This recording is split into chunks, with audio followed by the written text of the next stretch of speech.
the infrastructure industry is one of the highest drivers of economic growth in any country. Either we talk about India or we talk about any other country. Now, when we say infrastructure contracts, it's not only related to road projects or railways, but it includes all sort of contract power projects, renewable energy, and shipping contracts. Now, majority of these contracts nowadays contain an arbitration clause, and arbitration is becoming a popular ADR mechanism across the globe. India is also fastly catching up. The most popular, I would say, the model law is UNCITRAL model law on arbitrations, based on which the majority of the countries have adopted their own Arbitration and Conciliation Act. Now, Article 17 of UNCITRAL laws basically talk about grant of temporary relief before passing of final award, which also we can call temporary injunctions. Now, when we talk about our act has gone way beyond the temporary injunction, and provisions have been incorporated, to protect the parties, to protect the subject matter of the contract in a manner where either the court or the arbitral tribunal can pass all kind of necessary orders, of course, within the purview of the law, to protect the subject matter of the contract. So it's not specifically restricted to injunctions itself.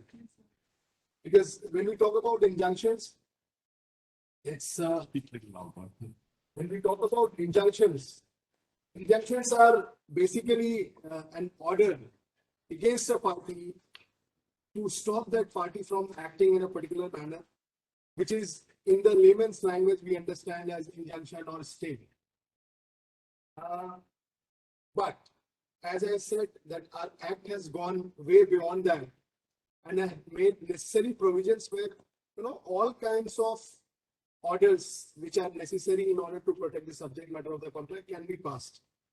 Now, when we there is one thing which I wanted to just highlight before we start getting into the intricacies of the legal provisions, that there is a recent amendment introduced in Specific Reliefs Act, where it has been provided that no injunction can be granted in an infrastructure project if such injunction shall hamper the progress of the work.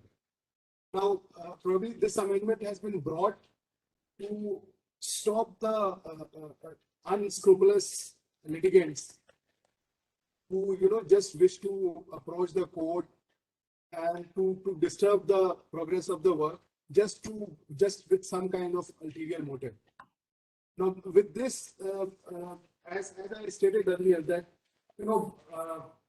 if we go through Section 9 and Section 17, which have been there in the Arbitration Act, now the language of both the provisions are quite similar. It's almost similarly worded. So I just wish to ask Mr. Arun Verma, if sir, can you just help us in understanding that despite being similarly worded, how these provisions are different and what are their exact scope? If you can just guide us, sir. Yeah, thank you very much, Abhishek. Before I attempt to answer that question, just a housekeeping check. Am I audible to everyone? Is my voice clear? Yes, sir. Loud and clear. Very good. Now, you said that the wordings of these two sections, which are forming part of the same act, that is the Arbitration Act, is similar. I would say it is identical. Because if you look at the provisions of Section 9 and 17, whatever powers and scope has been mentioned in 9, the same is appearing in Section 17. Then where is the need for having two different provisions which provide for the same situation? The answer is very simple. It is the difference in the process, which is one process of adjudication is through the arbitration route and the other process of adjudication is through the court route. Now, we are all aware that courts are a permanent establishment in our country, like in any other country. So a court is always available whenever there is a problem, wherever there is a dispute. The party can go to a court and the court is always available to deal with that. Whereas there is a preliminary process before an adjudication can start in an arbitration proceeding for formation of an arbiter or constitution of an arbitral tribunal. So there is a time lag between a dispute arising between the parties and for setting up a forum which can deal with the dispute if it has to go through the arbitration route. Now, I believe the purpose of having these two separate provisions, which are identically worded in the Act, is to take care of this time lag when the forum comes into existence and a matter can be taken before an arbitral tribunal. We are also aware that three stages, I would distinctly call three stages in an arbitration process. The first one being before the tribunal is constituted, which means a dispute arises and a tribunal needs to be constituted. There is a time lag. So I would call it a pre-arbitral stage where the tribunal is not yet in place. The second would be when the tribunal has come into existence, it has been constituted, and it is in a capacity to physically deal or hear the matter, whichever is in the controversy. And the third stage would obviously be when the tribunal ceases to exist, they have delivered the award, they become functus officio, and then the award is to be dealt with, whatever is the provision in law for that. So keeping these three stages in mind, the distinction between section 9 and 17 is relatable to these time periods. So when the tribunal is not in existence, and if somebody requires an interim relief related to an arbitrable dispute, then obviously in the absence of a tribunal, he will have to go to a court of law. And that is when section 9 comes into operation. That if an injunction is required, then you file a petition under section 9 and the competent court, whoever has got the jurisdiction to deal with it, will deal with it and pass necessary orders.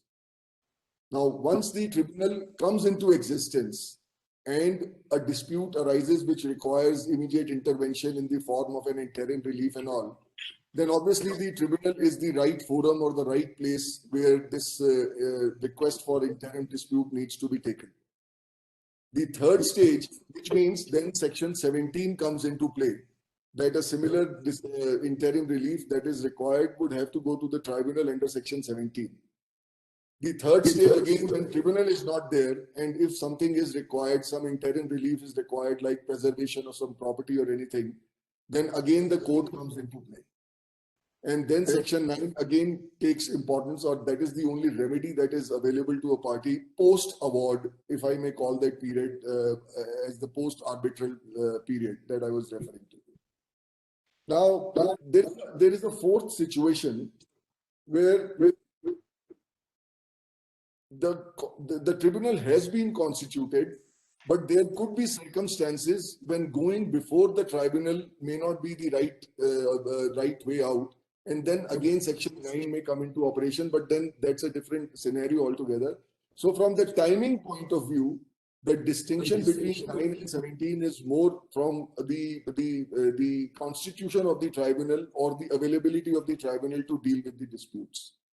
Now, as far as the scope is concerned, as far as the powers are concerned, I would see the difference between section 9 and 17 is that the court, when dealing with the section 9 petition, has enough powers to pass orders even against parties who are not part of the arbitration process, if the need is such. For example, if there are bank guarantees involved for which injunction is required, then banks can be ordered by the court under section 9 not to encash bank guarantees or whatever the case may be.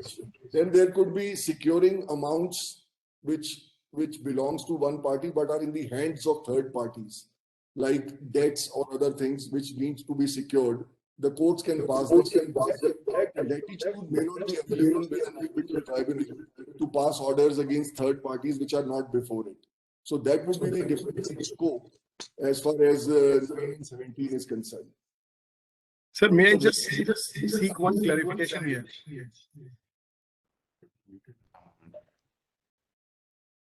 Yes, please go ahead. When we say, when you say that, when the tribunal is not there in place, then section 9 can be filed. Uh, can I just say, suppose if an arbitral tribunal has reserved the award in the matter and they have not passed the award, so obviously they have not become functus officio. Can we still file a section 17 application, and would that be an efficacious remedy? See, as far as filing of a petition, see, as long as the arbitral tribunal is in existence and it has not become functus officio, section 17 is fully applicable. Now, whether they have reserved the award or not reserved the award, they are still functioning as an arbitral tribunal. They are very, because the law clearly provides that they cease to exist, the tribunal cease to exist when they publish the award, when they sign the award. So to answer your question, section 17 would be the remedy if the arbitral tribunal has not yet passed the final award. That would be how I would look at section 17. Whether it is efficacious or not is a different subject matter altogether. And it will have to be seen in the facts and circumstances of every situation. Mr. Verma, what I'm hearing is that as long as the tribunal is in existence, and they would only vacate office when they pronounce the award, any application can still be filed before then, and section 17 similarly would be an option till such time they pass the final award and vacate the office. Is that correct? Absolutely right. Absolutely right. This is what I said. Sir, I assume a situation where the tribunal is constituted. Now, if we read the language of section 9, it says that an application under section 9 can be filed pre-arbitration stage as well, during the currency of the arbitral tribunal as well, and even after passing of the award. So, I think there has been certain amendments in section 17. So, considering that amendment, can we still maintain a section 9 application even after constitution of the arbitral tribunal? The answer is yes. There is no bar. There is no bar even under the Act or the amendment made by the 2015 Act to section 17, which says that you cannot file a section 9. An exception has been carved out where if a section 9 petition is filed before a court when the tribunal is in session,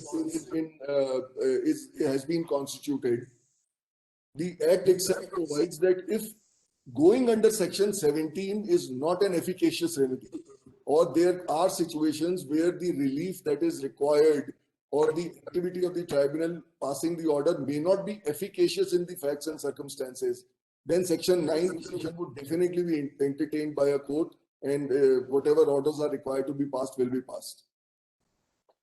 So the key word is the remedy of section 17 has to be efficacious in the facts and circumstances. If I can add to that, in the pandemic, it is a very different and unique situation in the sense that nowadays the tribunal can get together because of the online hearings very rapidly. We can file an online application and the tribunal can get together and hear the parties on an emergent basis. Whereas at the same time, earlier, when the tribunal members were sitting in different cities, for that time to get together and quickly pass an order overnight was not possible. And section 9 was the order of the day. But now it's a different situation. Online circulate the application and the parties tribunal can also hear. And one Singapore international arbitration I was doing, we filed an application today by 7 o'clock, which was 9:30 in Singapore. And we heard first thing in the morning, yes, I'm hearing today, please assemble as requested, so that the parties can address the arbitrator. And we had the order by midday. So before the banking hours closed, there was an order which was there in place. You're absolutely right, Ravi, because if we look at the judgments on this subject that the Supreme Court of India has passed and various high courts have considered, the efficacy of a section 17 petition has been determined on situations like this only. For example, I'm talking about physical hearings, that the arbitrators are placed at different places in the country, and there is difficulty in traveling and assembling on a very short notice. There could be personal difficulties, somebody not feeling well, not being able to join. So basically, those are all physical problems. The whole idea being that the tribunal must be able to assemble and take up the matter and decide in a very emergent basis, because that is the whole crux behind an interim relief that is sought. I'm reminded of a judgment of Delhi High Court, and if I'm not mistaken, it was Energo Engineering versus TRF, where it was a division bench of Delhi High Court, where a very peculiar situation arose, and the High Court said and commented upon the efficacy of Section 17. What had happened in that case was that the tribunal was constituted and the tribunal was in existence, but the difficulty was that one of the parties, not being happy by the constitution of the tribunal for various reasons, had challenged the constitution of the tribunal before the Supreme Court, and an SLP was pending there against the constitution of the tribunal. Now, in that situation, a Section 9 petition was filed, which was rejected by the single judge, saying that Section 17, the tribunal is in place, go and file it there. Division bench reversed the decision of the single bench and said that because the constitution of the tribunal itself is under challenge, and it is uncertain whether they would continue because the SLP is pending, this is a good ground for saying that Section 17 would not be an efficacious remedy in the circumstances, and said that the Section 9 would be entertained by the court, even though the tribunal has been in existence and constituted. So the sum and substance would be, what would be the definition of the word efficacious in the facts and circumstances of a particular case? But to answer Abhishek's question, there is no bar absolute that when the tribunal is in existence, Section 9 cannot be filed. Basically, I think this is the Energo Engineering Projects versus TRF. Versus TRF. Not to be confused with the TRF judgment about appointment of arbitrators. That's absolutely different. Parties are the same. Yes, sir. Sir, we were just, I was just going through a recent judgment passed in ArcelorMittal versus Essar Bulk.